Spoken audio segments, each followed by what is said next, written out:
When you walk into the conversation, after you will have structured your message in a verbal manner and you know what you want to say, you're not ready yet.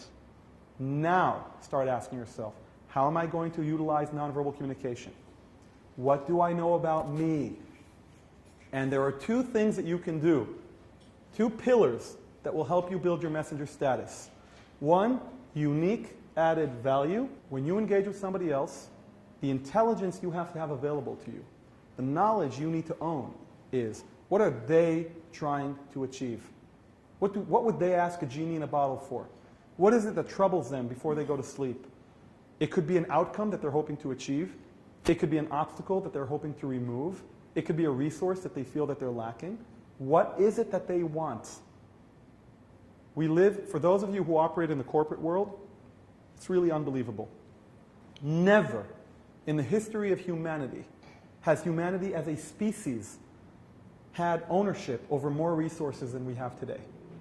We are the richest as a species than we have ever been in history, and yet we have never suffered more the sense of lacking resources. People feel like starved people. You walk out in corridors of corporations and the deadlines are impossible and the budgets are being cut and the goals are being set higher and higher because it's a competitive landscape out there and profit margins are being sliced and people are walking around like crazed people who don't have enough. And then they walk around and every person they see, what can I get from you? What can I get from you? What can I get from you? What can I get from you? You walk around looking at people as an opportunity for gaining resources. Huge, huge mistake.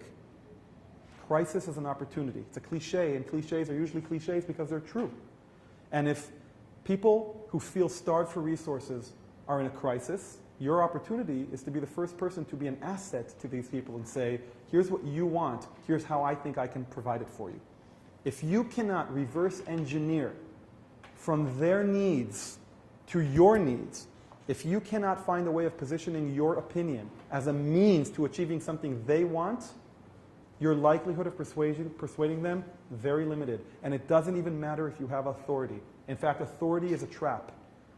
Because when we have authority, we don't feel the need to persuade. And then when you remove authority, you're left with nothing. Whereas when you actually persuade somebody, it will last.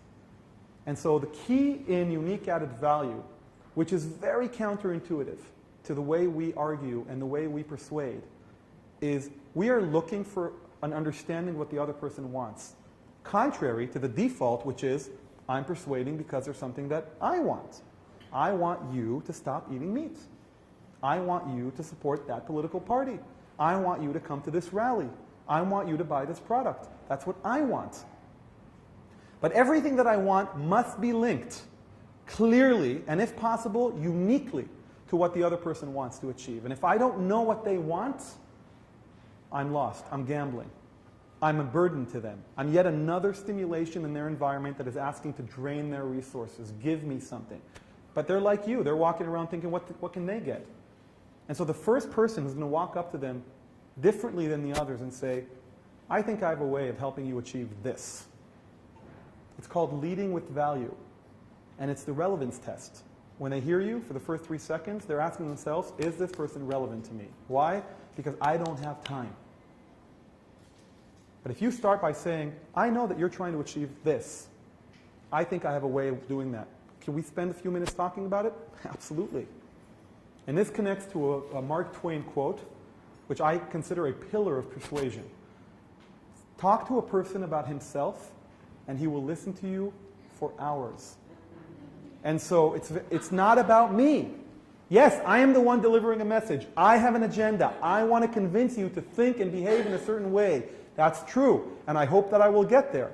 But my path to getting there is about turning me from an objective to a means. I am a means to achieving what you want. It just happens to serve my needs as well.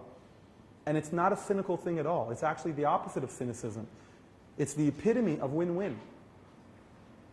And it makes you open your mind. And it makes you understand, who are you most relevant to? Those are the people you should be working with. Those are the people that you should be rallying and building a relationship with.